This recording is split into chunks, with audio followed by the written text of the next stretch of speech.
Well, good morning, everyone. Thanks for coming in here today.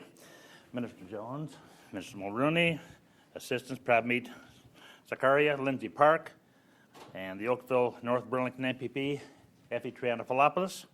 It's certainly great to be with all of you here today, and thanks, of course, to our special guest as well, Rob Burton, the Mayor of Oakville, for being here. And I'd like to acknowledge, if I may, some special guests from the policing community gathered here today. Bruce Chapman from the Police Association of Ontario, John Sarasulo from the Ontario Provincial Police Association for being here, Chief Kimberly Greenwood, and Executive Director Jeff McGuire from the Ontario Association of Chiefs of Police, Phil Huck, and Jason Wadden from the Ontario Association of Police Service Boards, and Deputy Chief Nick Dirapapa, and Deputy Chief Roger Wilkie. Thank you very, very much for hosting us today, and I understand that Chief Tanner is away today, and previous responsibilities I had some opportunity to work closely with Chief Tanner, and I said I have a lot of respect for the job, the position, and the responsibilities that all the policing sector have. So please give my regard to Chief Tanner when you see him on my behalf. I'm Darrell Cramp, the Progressive Conservative MPP for the riding of Hastings, Lennox, and Addington.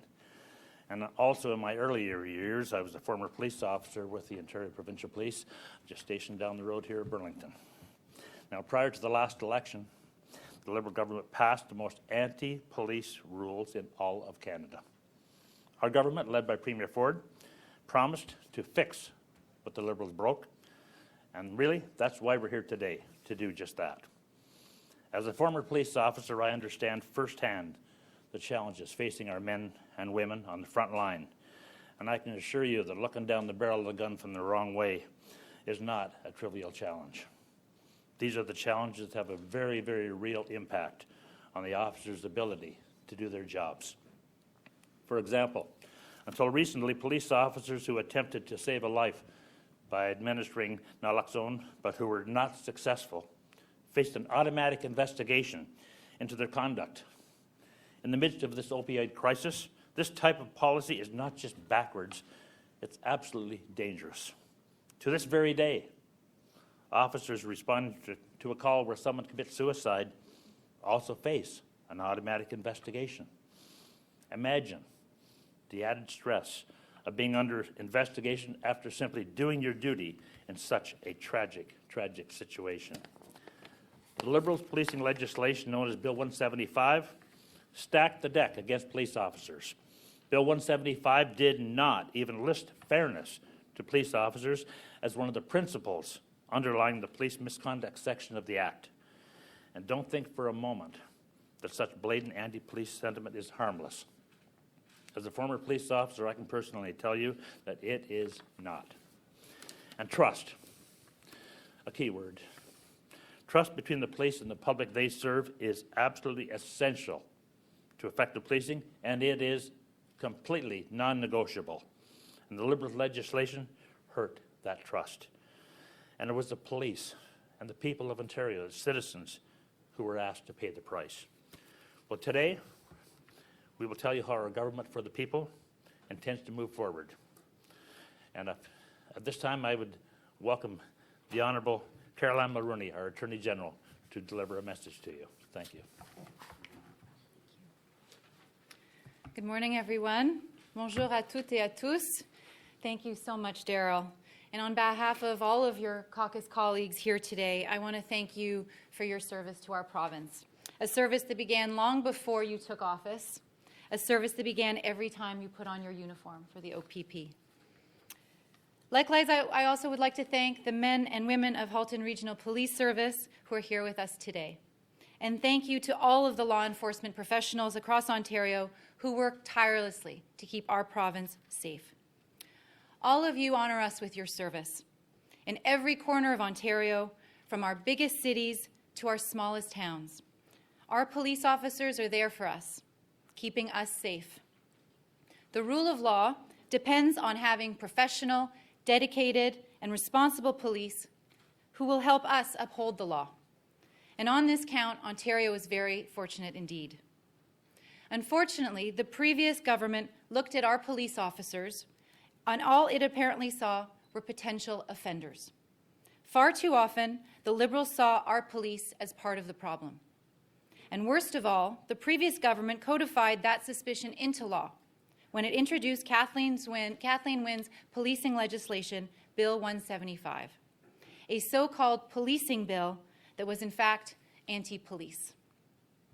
Nous vous avons écouté lorsque vous avez pris la parole pour faire entendre vos inquiétudes au sujet du projet de loi 175, qui ignorait les réalités de tous les jours, inhérentes à ces métiers et professions qui assurent notre sécurité commune. We listened to our frontline officers when they raised serious concerns about the Liberals' Bill 175, that the bill was out of touch, that it disrespected police and ignored the everyday realities of the jobs that you all do to keep us safe. That is why, when we were elected, one of our first orders of business was to pause implementation of this reckless, unbalanced legislation so that we could fix it in a way that continues to ensure oversight, but does so in a way that is balanced, respectful, and fair. We took the time to listen to the concerns of all sides, including the points of view of critics of our police services. And we committed to restore transparency and fairness to a system that had previously left the police and the people in the dark for too long. Nous voyons dans la police, la population et le gouvernement des partenaires en vue de créer un Ontario plus sécuritaire. A police oversight system that is difficult to understand and navigate does not contribute to what the people of Ontario want, safer communities to call home. Unlike the Liberals, we recognize frontline police officers for who they are, everyday heroes in our communities. Later today, my colleague, Minister Jones, will introduce proposed new legislation that reflects our government's unwavering commitment to restoring the confidence of the brave women and men in uniform who keep our cities, towns, and villages safe. The bill would also address nearly every recommendation from Justice Tulloch's independent police oversight review. And I would like to thank Justice Tulloch for his thorough review of a contentious and controversial topic. Our bill recognizes that there is a deficit of trust in police within some communities. As Minister Jones will speak to, our bill is sensitive to these concerns. But our proposed legislation makes our first principles clear. Our police deserve our respect. One of the important improvements our bill makes is to streamline and strengthen the SIU process. A concern we have heard over and over from both families and police is that the SIU wastes time and energy investigating the wrong things, that these investigations take too long, and that these investigations drain resources that could be focused on stopping criminal activity. The SIU process is also ridiculously opaque. Both police and the public are left in the dark, and the unavoidable outcome is that trust is constantly eroded. Under the proposed changes, the SIU would be required to conclude an investigation within 120 days or provide an explanation if that benchmark is not met. We are also proposing changes that would ensure the SIU's mandate is focused on what it was originally created to do: investigate suspected criminal activity. That's actually not the case today. If a police officer tries to stop a suicide attempt but is unsuccessful, he or she is treated like a suspect. If a police officer is on the scene of a crime when someone else on the scene suffers a heart attack, then they are treated like a suspect, even if there was no contact between the police officer and the heart attack victim. If a police officer responds to a violent crime, tries to perform CPR, but is unable to save the life, he or she is treated like a suspect. This is not what the SIU should be doing. Afin de fournir transparence et clarté aux agentes et aux agents de première ligne, aux chefs de police et à la population de notre province, la législation propose de clarifier le mandat de l'unité des enquêtes spéciales. That's why our bill, if passed, would provide transparency and clarity to frontline officers, police chiefs, and the people of our province. To accomplish this, bill proposes to clarify the mandate of the SIU. Notification would continue to be required in set circumstances we would all reasonably expect, such as when use of force, custody or detention, and motor vehicle pursuits result in serious injury or death. In addition, notification will continue to be required in all cases where there's been a discharge of a firearm at a person or a reported sexual assault. In all other circumstances, notification of the SIU would only be required where police chiefs or other designated authorities reasonably believe that the official's conduct may have been a contributing factor in the incident.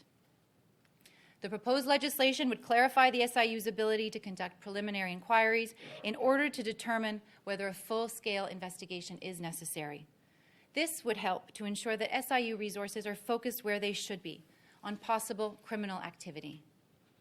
This proposed change would meet the intent of ensuring both independent oversight and that SIU investigations are focused on those cases where there is a real risk of possible criminal conduct. This legislation would also recognize that there needs to be a clear route for filing public complaints against law enforcement and commencing an independent investigation if necessary.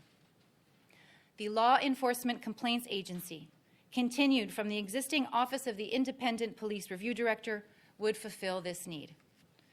The proposed name change would clarify the purpose of the independent agency as recommended by Justice Tulloch. Lorsqu'il y a des préoccupations par rapport aux services de police dans cette province, les Ontariennes et les Ontariens devraient savoir vers où ils peuvent se tourner. When there are concerns with policing in this province, Ontarians should know where to turn. Under this proposal, we would have a single independent body, the Law Enforcement Complaints Agency, receiving all public complaints about police. The Inspector General would deal with the regulation of policing, while the SIU would be maintained. Police disciplinary hearings would be heard by independent adjudicators, as recommended by Justice Tulloch. This streamlined approach would eliminate the need for the Ontario Civilian Police Commission, which would be wound down after an appropriate transition period. We ask police to potentially put themselves in harm's way each and every day to keep our loved ones and our communities safe. In return, we see it as only fair to treat them with the fairness and the respect that everyone in Ontario deserves. The legislation we will propose to fix the previous Liberal government's unbalanced Bill 175 is built on the same premise. La législation que nous allons proposer pour corriger le projet de loi 175, qui était déséquilibré et qui avait été produit par le gouvernement libéral précédent, est conçue selon cette même équité, ce même respect et cette même transparence. It would focus investigative resources where they are needed, on criminal activity, within a police oversight system that is transparent, fair, and effective. This approach is designed to restore the confidence of the people in the police in the oversight system, which will ultimately help build safer communities on a shared foundation of restored trust and accountability. I will now turn the podium over to Minister Jones. Thank you, Caroline. Friends, today is a good day for policing in Ontario. The most important thank you I can say today is the thank you to our men and women in uniform. I've had the opportunity to see the incredible work that our police do each and every day to keep our families safe.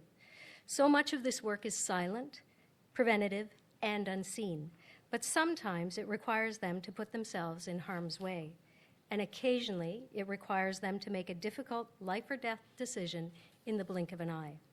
But every day, our police officers can be counted on to protect us. They have always had our back. It's time for a government that does theirs. That definitely wasn't the case under the Liberals, who apparently viewed every police officer in Ontario as a potential criminal. Make no mistake, the Liberals' Bill 175 was, quite frankly, the most anti-police legislation in Canadian history. It was a disaster. It would have actively undermined policing efforts and undermined public confidence and trust in the work our police do. This erosion of trust was unforgivable. Many frontline officers have spoken to me about trust and how it is the most fundamental component of effective policing. Unfortunately, the Liberals sought to break that trust by treating police officers as the subject of suspicion and scorn. In court, we are all presumed innocent until proven guilty. But under Bill 175, our police were presumed guilty until proven innocent.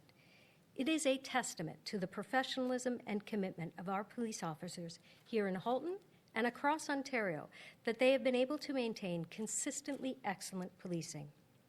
We have seen some high-profile examples of this heroism in action. Last April, in the aftermath of the murderous van attack in North York, many of us watched the video of a single police officer successfully arresting the suspect before the public could be further harmed.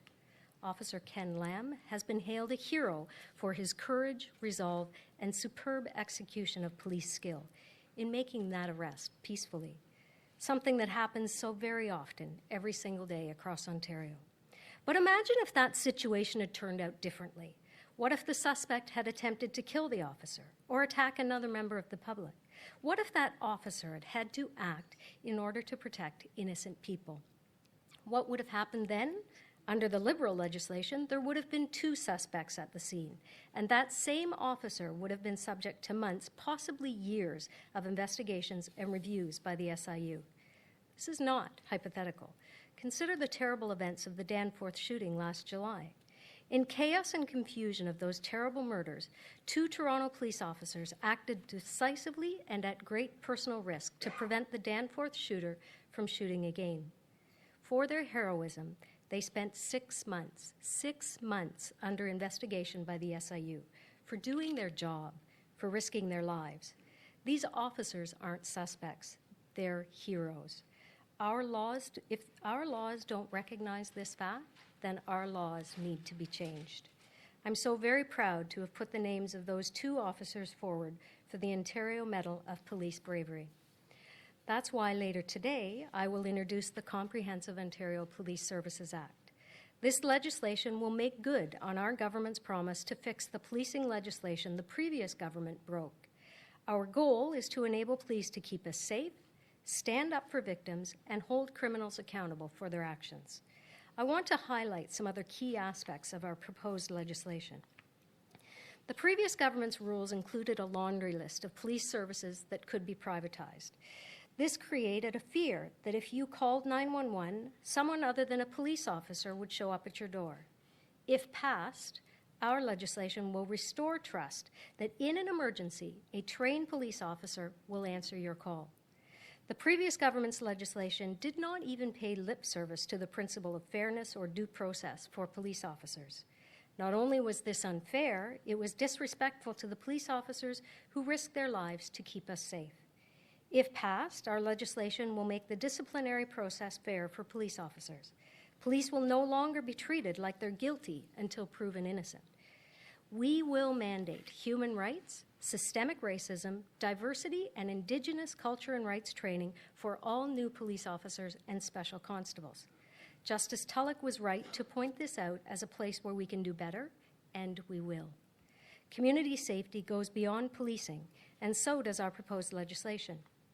We are also proposing amendments to the Mandatory Blood Testing Act to better support and provide peace of mind to victims of crime, first responders, and others at risk of coming in contact with foreign bodily substances. If passed, the amendments will result in faster mandatory blood testing, improved communication, and increased penalties for non-compliance. The amendments will also set standardized procedures and requirements across Ontario so that emergency responders and Good Samaritans can access results in a timely manner. I look forward to discussing the many aspects of this legislation in the days and weeks to come. Last fall, our government announced changes to protect police officers who attempt to save a life by delivering naloxone. The legislation today is based on this same principle. The police should not be punished for keeping us safe. Ensuring the security of the people is our government's most fundamental responsibility.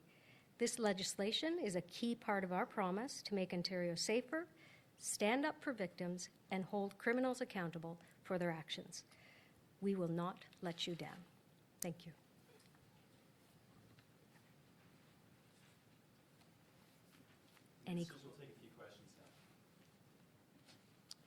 Hi, Ministers. Cynthia Mulligan, City News.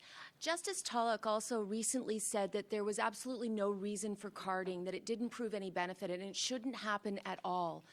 Are you addressing carding? You're telling me here that you're addressing more training, but what does this mean for carding in this province? We've made no changes. We have never supported police stops that are based on race, and we will continue to support that. We are not bringing back street checks in the province of Ontario. The other question I have is, a couple of years ago, Chief Saunders, in his overhaul of the Toronto Police Service, said that he would eventually like to see that if it's a non-emergency call, it wouldn't be a Toronto police officer, unless it's a 911 crime in progress. Perhaps if it was a break and enter that clearly happened 24 hours earlier and the perpetrator was long gone, that it could potentially be a civilian. Are you saying you're against that? And what does that mean for what Chief Saunders is trying to do in his overhaul of the Toronto Police Service? So the proposed legislation is very clear. In the province of Ontario, policing and emergencies will continue to be provided by our police officers. We are not opening the door to anything beyond if you call 911, you will have a police officer there to serve and protect. So you're disrupting what he is hoping to plan to do. What I'm saying is our legislation is very clear that we will protect policing and police services across Ontario. Good morning, Minister. Sneh Dougal, Queen's Park Briefing. The previous legislation had set out penalties for officers who didn't cooperate with investigations. I'm just wondering whether your government plans to keep that in the current legislation. Or the proposed legislation. The proposed legislation does consider officers who do not comply, and there is a duty to comply. The fines that are associated with that will be lowered in the proposed legislation. Lowered to what? $5,000, I think, for the first incident, and $10,000 for the second.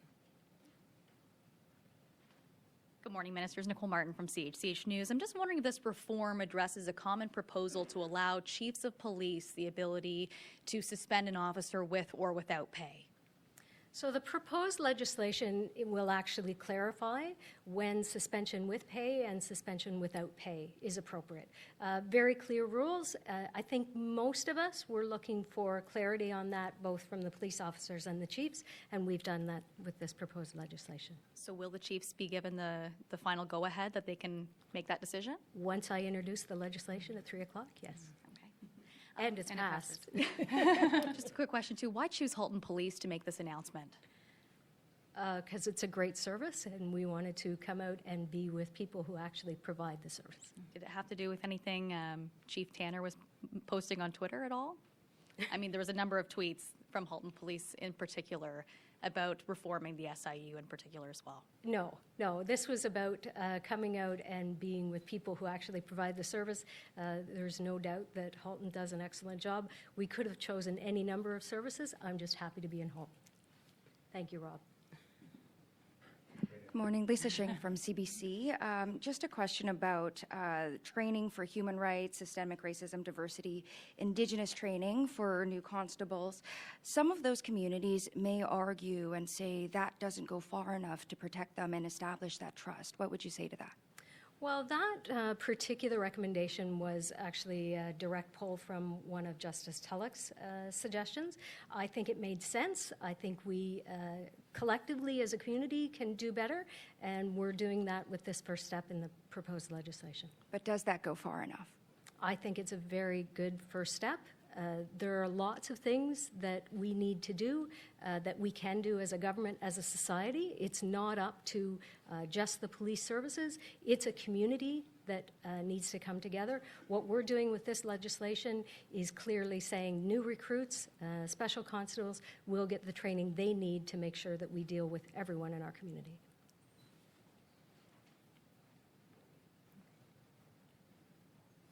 Sorry, someone got out of line, I didn't notice. Rob Ferguson, Toronto Star. Just to switch gears a bit, Minister Jones, have you been interviewed yet by the Integrity Commissioner in the Ron Taverner OPP appointment? I have. And when was that? The days just sort of flow together, Rob. You must have a calendar. I do, not on me. A couple of weeks ago, I think. Okay, and do you have any sense of the progress the Integrity Commissioner is making on that? I asked the questions. I answered the questions that the Integrity Commissioner asked. I didn't ask any. All right, and have you got to the bottom of how the qualifications for that job got changed? I'm going to leave the report and the investigation to the Integrity Commissioner. As you know, he is an independent officer of the Legislative Assembly. What I'm here today to talk about is improving policing in the province of Ontario. All right, thank you. Minister Mulroney, were you interviewed for that at all? I was not, Yeah, and you're not scheduled to be, right? and I'm not as far as I know. Okay, all right, thank you. Good morning, ministers. It's James Moore here from News Talk 1010 Radio. Quick question for you on information. Is there anything in this legislation that will change the way in which the public gets access to information in an investigation that the SIU gets involved in? Will there be anything changed so that there could be a more free flow of information once the SIU gets involved? With respect to information, investigations and reports will be made public. We followed Justice Tulloch's recommendation with respect to withholding names, keeping names private, and so, but with respect to reporting, that will continue. Thank you. I think the important thing that you will see as a change is the speed in which the reporting and the investigations happen. But as far as when there's an incident, so let's say there's a police shooting, an officer discharges their firearm, the SIU gets involved. As far as the immediate flow of information, because as it stands right now, everything is pretty much locked down. You know, the authorities don't say too much about what happened. Is there going to be any change in, like, will the SIU be able to speak a little bit more about the circumstances of a given case? We're not making any changes with respect to that. The SIU will have to be notified immediately in that instance, but the change that we are making is with respect to names. Bonjour, Natacha McDonald, Radio-Canada. Question pour Mme Mulroney. Vous avez rencontré les dirigeants de l'entité 4 sur les services en français il y a quelques jours. Je me demandais si ces entités-là vont continuer à exister et accomplir leur mandat actuel. On va continuer à travailler avec les entités à travers la province. La ministre Elliott est en train d'étudier, de déterminer comment procéder avec le système de santé à travers la province. Et mon rôle en tant que ministre des Affaires francophones est de m'assurer que les francophones, l'accès aux services pour les francophones à travers la province soit respecté. Et le travail que fait les entités est très, très important. Donc, c'était une rencontre préliminaire pour déterminer les prochaines étapes. Est-ce que vous avez discuté des changements à prévoir s'il y en a? Non, on a discuté du travail qu'ils font et de trouver un moyen, le meilleur moyen de les intégrer dans le processus de consultation. Puis vous ne pouvez pas donner de détails sur quelconque changement qu'il y aurait à prévoir dans le futur? Non, pas pour l'instant. Merci. Merci. Okay, well, thank you very much. Thank you.